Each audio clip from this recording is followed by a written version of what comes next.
Hello, my name is Llio Evans and I was supposed to be playing Phyllis in Charles Court Opera's production of Iolanthe, but alas, due to the lockdown, we all had to put away our wakes and our fairy wings.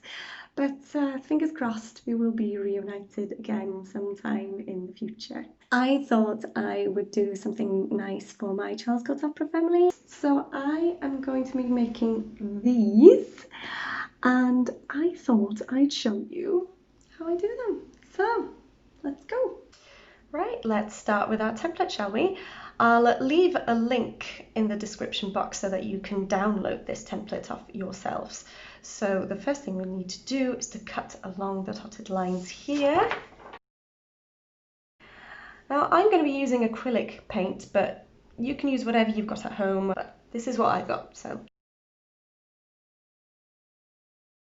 Now you can use a sponge or a cloth, but I'm going to be using good old kitchen roll. And all I'm going to do is scrunch it into a vague ball and dip it in my paint.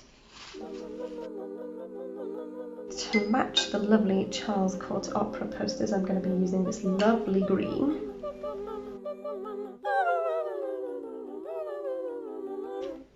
That looks quite cool.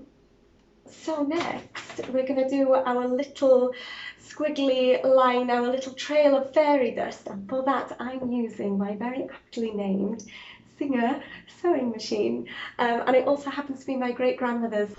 Now you do not need to have a hand crank sewing machine to do the next bit.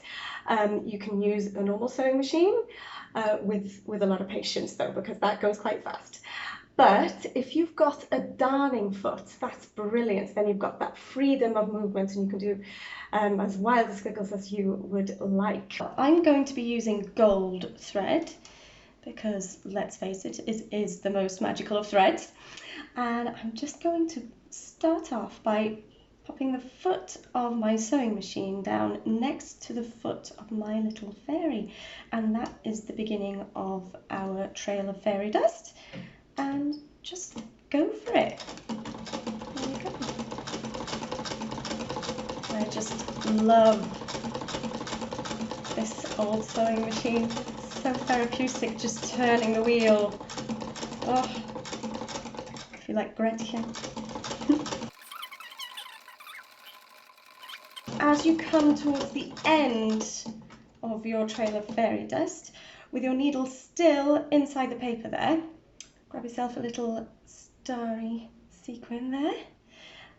And with your needle still in the paper, you can lift the foot of your sewing machine and just tuck that star in there, foot down, and one stitch straight through the middle of that star. Lovely.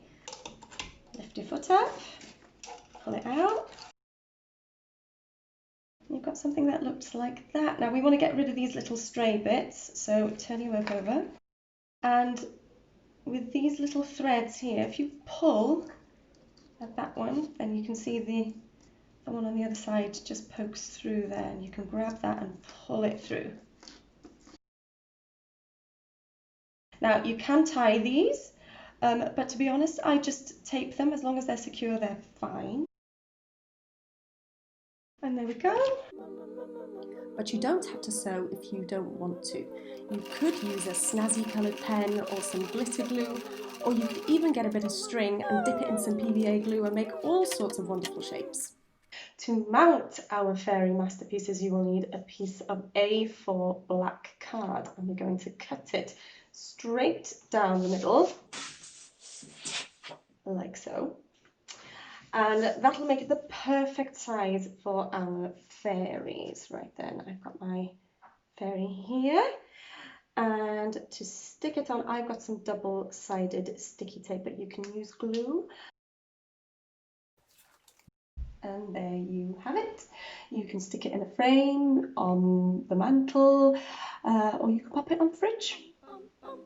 Happy crafting. Stay safe.